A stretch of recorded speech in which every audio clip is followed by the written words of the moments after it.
Hello বন্ধুরা, আজকের এই ভিডিওতে আমরা যুবশ্রী প্রকল্প সম্বন্ধেই বলবো এবং যুবশ্রী যে নতুন লিস্টটা বেরিয়েছে সেটা কিভাবে দেখবেন এবং তারপর আপনাদের কি করতে হবে এই সমস্তটাই এই ভিডিওতে বলবো। তাই ভিডিওটা প্রথম থেকে লাস্ট পর্যন্ত দেখতে থাকুন, কোনো রকম স্কিপ না করে। তাই প্রথমত আপনারা কম্পিউটারের বা ফোনের ক্রোমবক্সটা ওপেন করে ফেলবেন এবং সেখানে এমপ্লয়মেন্ট ব্যাংক বলে সার্চ করবেন। সার্চ করার পর ঠিক এরকম ফেস ওপেন হবে এবং সেইখানে এমপ্লয়মেন্ট ব্যাংকে ক্লিক করবেন। ক্লিক করলে এই এমপ্লয়মেন্ট ব্যাংকের অর্থাৎ যুবশ্রীর যে পেজটা আছে অফিসিয়াল সেটা খুলে যাবে। এরপর খোলার পর এখানে view Yuvashree new waiting list বলে একটা অপশান আছে, সেখানে ক্লিক করবেন। সেখানে ক্লিক করার পর ডাউনলোড হওয়ার পর এরকম একটা পিডিএফ ডাউনলোড হবে যেখানে 653-এর বেশি নাম লিস্টেড আছে এবং সেখানে আপনার নামটা সার্চ করে নেবেন।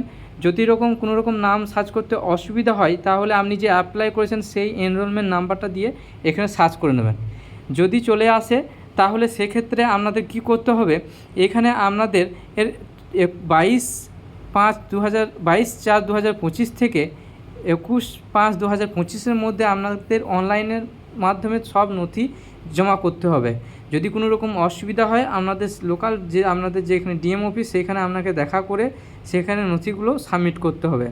সমস্ত কিছু সাবমিট হয়ে গেলে 1/6/2025 থেকে 11/6/2025 মধ্যে আপনাদের যাবতীয় যে ডকুমেন্টস আছে সেগুলো সব ভেরিফিকেশন হবে এবং সেইগুলো ভেরিফিকেশন হয়ে গেলে সমস্তটাই যদি আপনার ঠিক মতো দেওয়া থাকে তাহলে আপনারা তখন সাকসেসফুল হওয়ার পর আর পরের মাস থেকে আপনারা মাসে 1,500 টাকা করে পেতে পারবেন যুবশ্রী প্রকল্পের মাধ্যমে। আমাদের এই ভিডিওটা ভালো লাগলে অবশ্যই একটা লাইক করে দেবেন এবং চ্যানেলটা সাবস্ক্রাইব করে নেবেন এই ধরনের ভিডিও পাওয়ার জন্য।